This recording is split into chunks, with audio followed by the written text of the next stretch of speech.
So you're on this, A very delayed flight to Miami. Yeah. You? Yeah. Red Eye is about two people who meet one night very late in the airport, catching a red eye. The story of Red Eye is sort of the worst plane ride you could ever take. It takes place on the airplane. Everything is compressed, but that really contributes to the sense of kind of a claustrophobic, creeping terror. It's the struggle, and it's all just contained within the coach section of the plane. I think this is a story of the worst possible person you could sit next to on a plane. There's nowhere to go.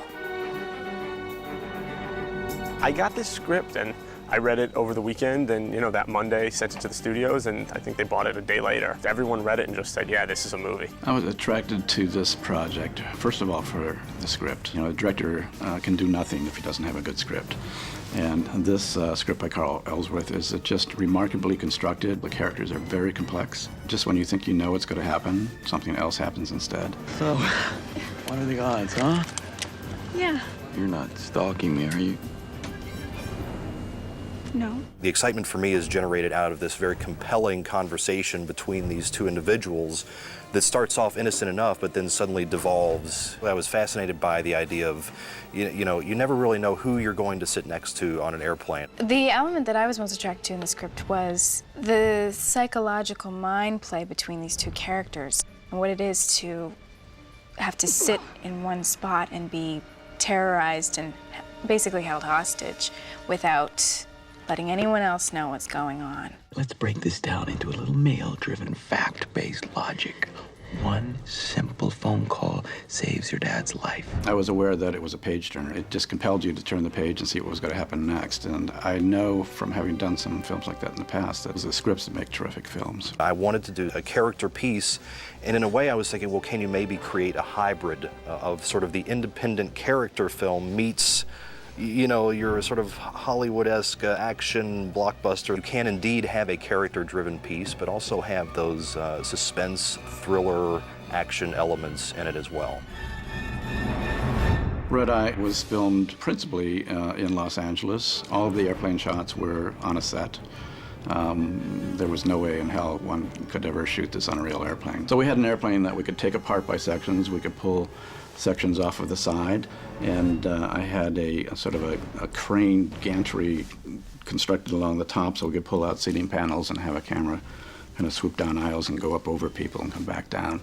And that was probably, I'd say, at least half of the shooting. I think the production value and the sort of the look of the movie is they just wanted to keep it as real as possible. If I do it, if I make that call, do you promise you'll tell whoever's outside my dad's house to go away? You have a feeling that you're in this capsule at 30,000 feet in the air. There's one shot where you just see the plane, a very tiny little plane going through these huge cloud banks. When you have this feeling they're in this tiny ship in the middle of nowhere.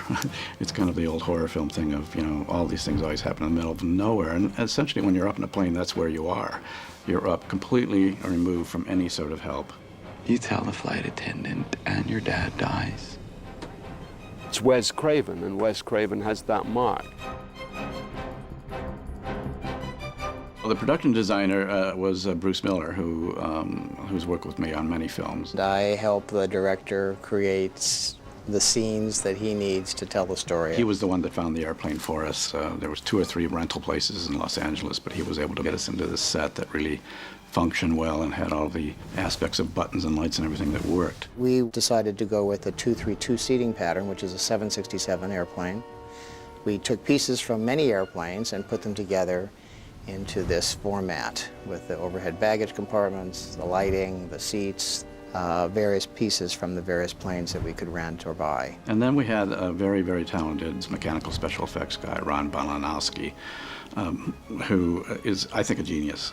We built a deck that's 105 feet long and 24 feet wide.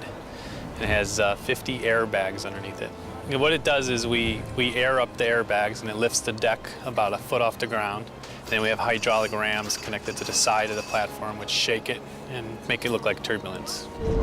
Please return to your seats. Thank you. The plane was really cool. It was so authentic. And to see it from the outside, it looked like this monster, especially when the hydraulics, were working and this plane is shifting. It was quite impressive. Any time when I wanted to have the turbulence hit the plane, we were able to rock that plane from a mild bump to a wild roller coaster ride. It was a great combination of kind of production design and mechanical design. One of the biggest challenges of shooting Red Eye was to keep it interesting with the entire second act taking place on an airplane. I mean, after a while, how many different shots can you have of two people sitting next to each other? But there are several key moments where she's out of her seat.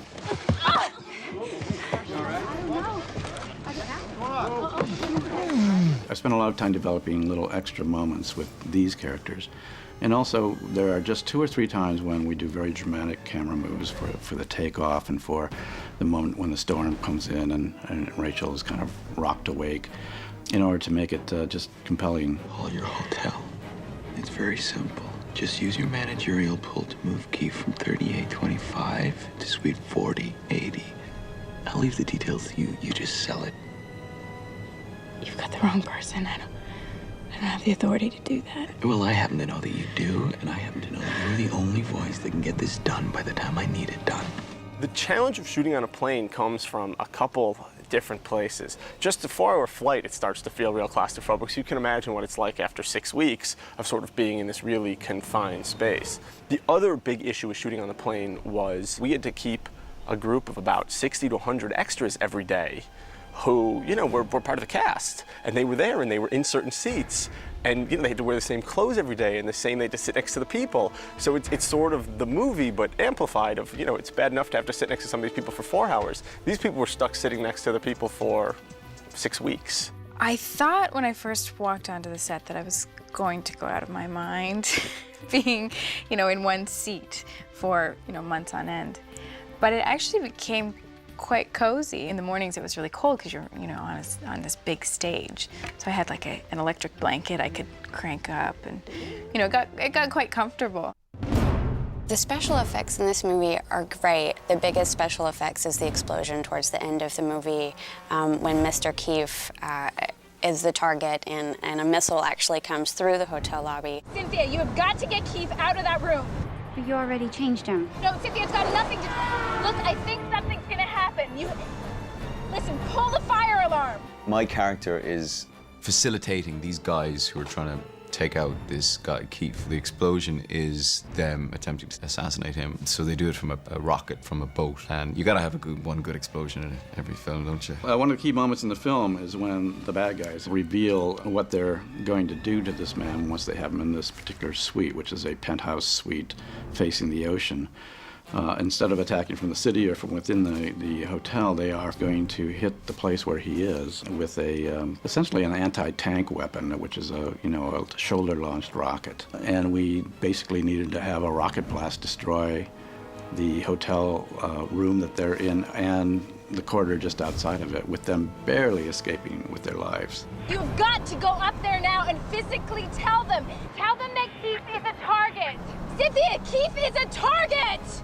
To do it, they emptied the stage. There was nobody on the stage except these 2 stunt guys and all of Ron's people. And we just sat outside for like an hour and a half waiting for it to either happen or not happen. And suddenly we were told to be silent, and all the fire marshals took their places, and there was this enormous wham, you know. The whole stage shook, and as soon as it was safe to go in, we went in, and the whole thing was completely devastated. But it was even pre-rigged so that when it was blown up, it looked like a hotel room that had been blown up instead of a set that had blown up.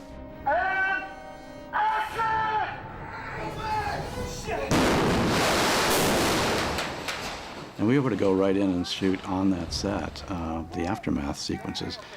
One take, everything went perfectly, nobody was hurt, and it looks spectacular. There's a very powerful scene in the restroom with the plane. The scene in the airplane bathroom is quite confined and quite intense because it's the first time Lisa and Reisert are together after he's revealed his character, where no one else can see what's happening, and it's a free-for-all. She has a great moment where her face is covered with tears, and she just pushes her hair back and says, "Get up." Get up.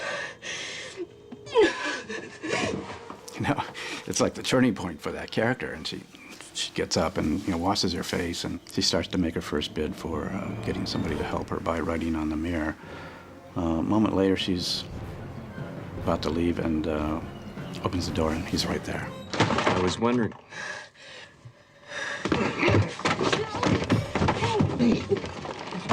Basically, we had this tiny little set, and we had a camera on a crane arm, so we didn't have to be in there with her, and she just really, literally falls apart. I can't breathe. I can't breathe. Basically, we just turned her loose. And I said, I'm not going to tell you how to do this, but just, let that emotion out. Dad, a favor, and stop gambling with his life. I would imagine the scene is maybe, I don't know, a minute and a half, 2 minutes, and it's just absolutely powerful, and it's the turning point of the movie. Have you done something to my father? No. And it'll stay that way as long as you keep playing along. What is so powerful about this is that everybody flies nowadays. Everybody has to fly. And nobody knows who they're going to be sitting beside. It's got that kind of classic Hitchcockian shark value. And suddenly there's a twist, and it's a series of twists. It's exciting, it's thrilling, the performances are amazing, and there's some great action sequences in it. It's got some great jumps, some real laughs, and it's just a really fun kind of human experience, a very intense but fun roller coaster ride.